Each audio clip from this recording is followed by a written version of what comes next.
What's up? What it do? How you doing? I am back with another video. Today, EandE family, I'm showing you how to make a homemade pizza with a homemade pizza crust. Don't go nowhere. So let's get started. So we're going to start with the crust. And it's going to be 3 cups of flour, sifted flour.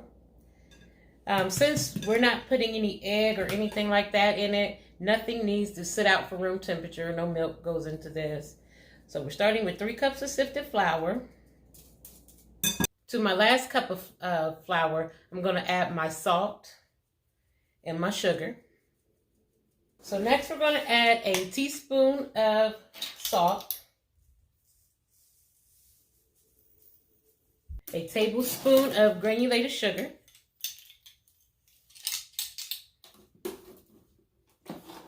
get that mixed in.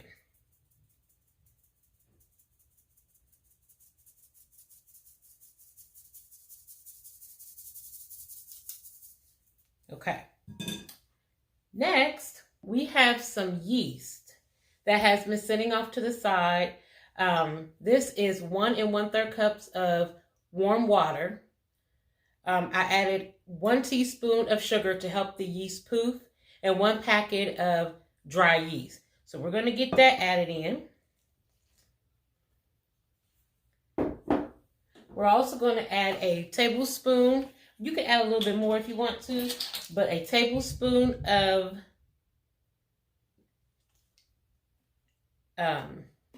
olive oil, extra virgin olive oil. One for the road. And then I like to add a little melted butter to it as well.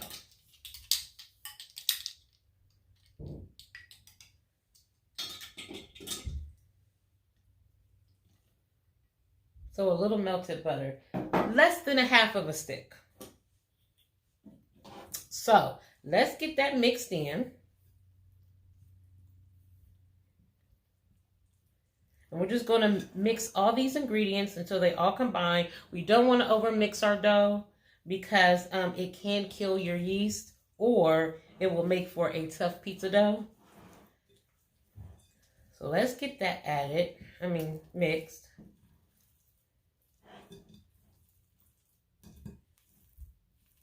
If you find that you have a little too much liquid in your dough, you can add a little bit of flour to it, but you'll probably be just fine. Okay, now this is the part you want to deblend. Okay, so we're going to get in here with our clean hands.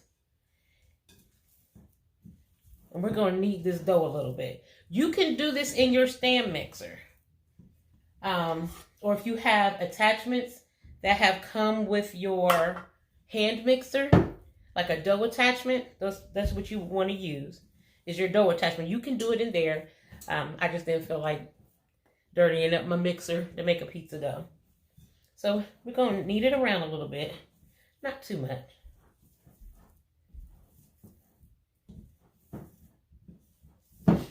Just like that.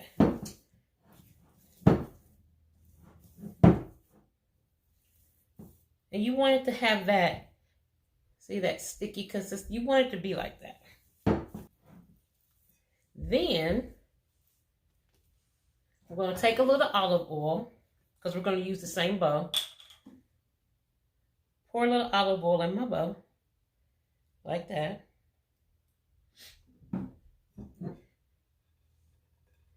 And try to get the olive oil mixed around in your bowl. And you can pull out a separate bowl if you don't feel safe doing that. Okay. Get her all pretty. Put her in there to rest. I'm going to put this in a warm place. We're going to cover it with plastic wrap, 30 to 45 minutes. And when we come back, we're going to roll it out and start adding our toppings. Don't go nowhere. So our dough has risen. We're going to take a look at it. It's more than doubled in size. I let it sit for a little longer than 30 to 45 minutes. But here's what our dough looks like. And all those little rivets and dents, don't it remind you of like a focaccia bread? So that's our pizza dough. So we're going to get it rolled out. We have our surface floured. You want to definitely flour your surface when you do this so your dough doesn't stick. And just tilt her out like that.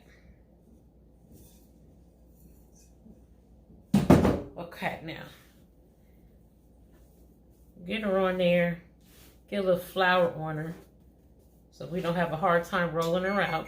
You can also divide this dough into two. Say you just want to make like an individual sized pizza or what have you. You could cut this in half, put the other half, wrap it up in some plastic wrap and put it in a Ziploc silk bag, and it'll last you. You can put it in the freezer for up to 3 months.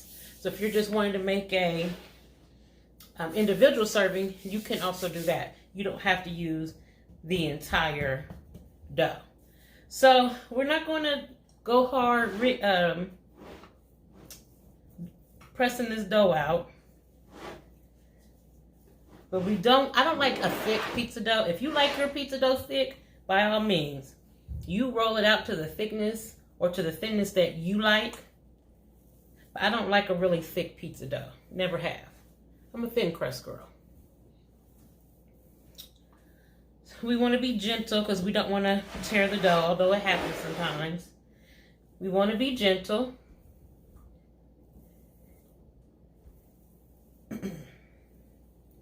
Okay. So we are getting this all rolled out.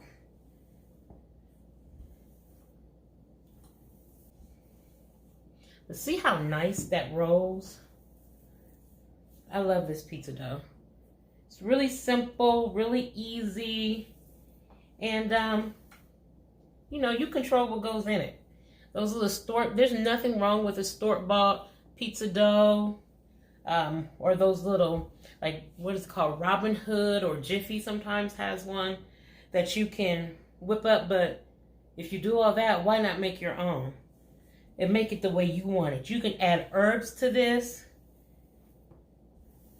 You can do so many things. You can make breakfast pizza with this. You can make stromboli with this.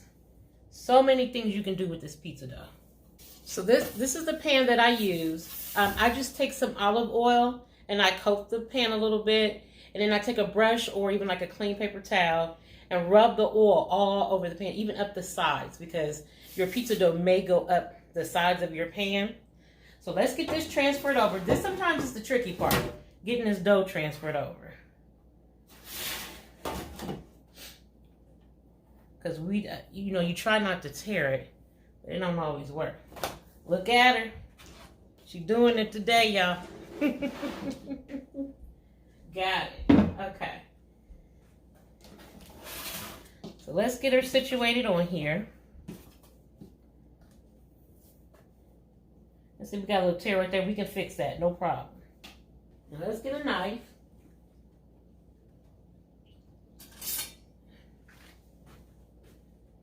And we're going to cut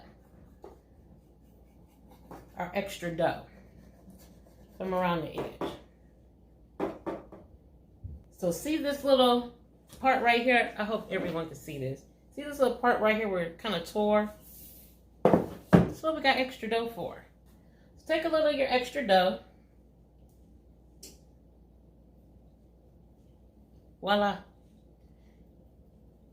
And just push it down onto your pizza dough like that. So that way we don't have any thin areas with our dough.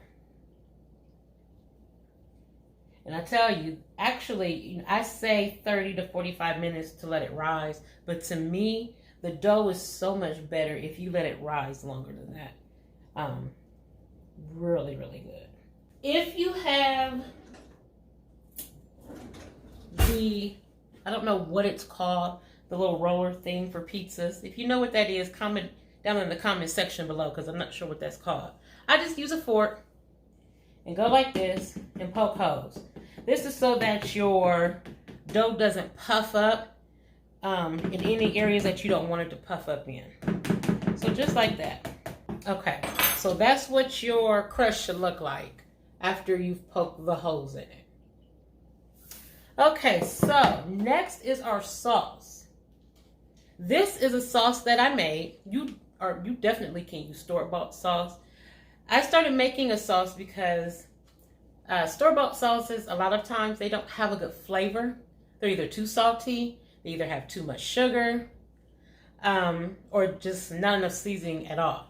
So this is a can of tomato sauce. You can use 1 can of tomato paste or a half can of tomato paste. It depends on how thick or thin you like your pizza sauce. This is also in here is garlic powder, Italian seasoning, oregano, a little basil, black pepper, and paprika. I didn't put anything spicy in here. Normally I do that when I put it on my pizza if I want to add extra spice.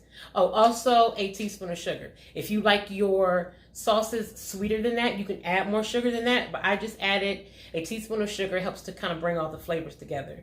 I let it cook on the stove for about 25 to 30 minutes.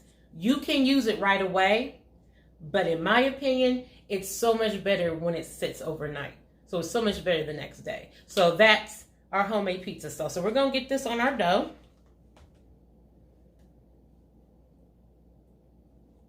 And I like to be generous with the sauce, y'all. I like a good amount of sauce on my pizza dough.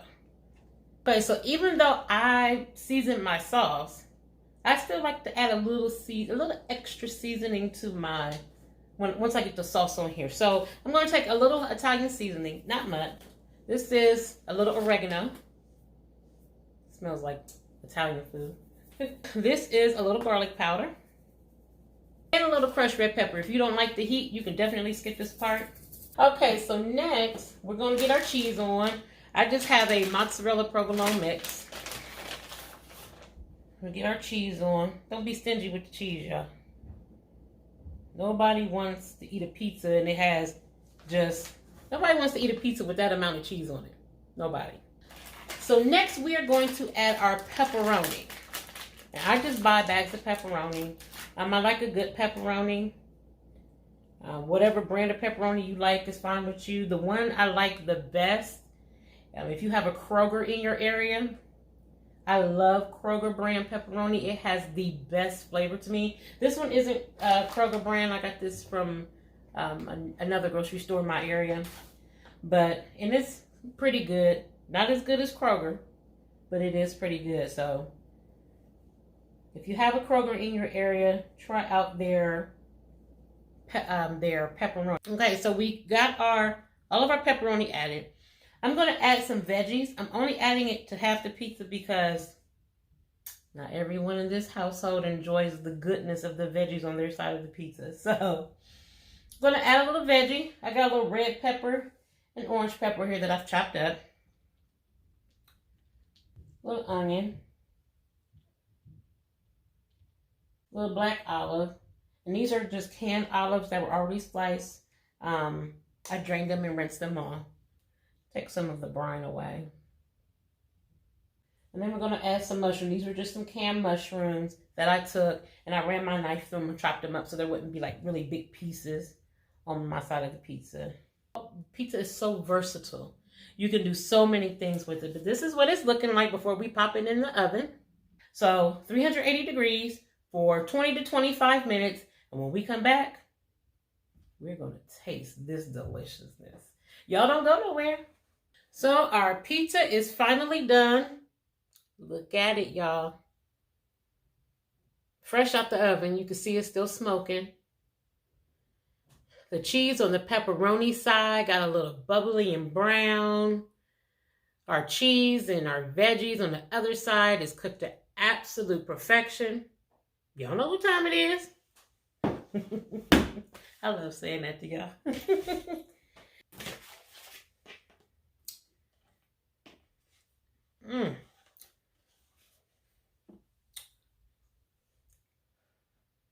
I know I'm going to burn my mouth up doing this, but I don't care.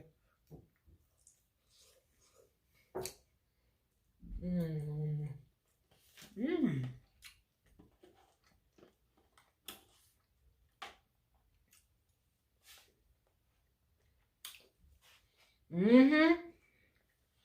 Yep. My famous words. Absolutely delicious and amazing. This is good. Oh my goodness, the crust is perfect. The cheese melted perfectly. The sauce, the homemade sauce. There you go. It's hot. I'm telling you. Make this for your family. When funds are tight or you just simply want something that's homemade but quick, I'm telling you, this pizza is it. And that's it for today, EandE family. Like, share, comment on this video. If you haven't already, subscribe to the channel and hit the bell notification so that you can be notified when a new video is uploaded. Follow me on Instagram and Facebook. The links are in the description box below. I'm also going to leave the recipe to the pizza crust and the pizza sauce in the description box, so make sure you subscribe to the channel so that you can have the recipe for this delicious homemade pizza. And as always, the EandE family, don't forget to live a little and love a lot. I'm going back to my pizza, y'all.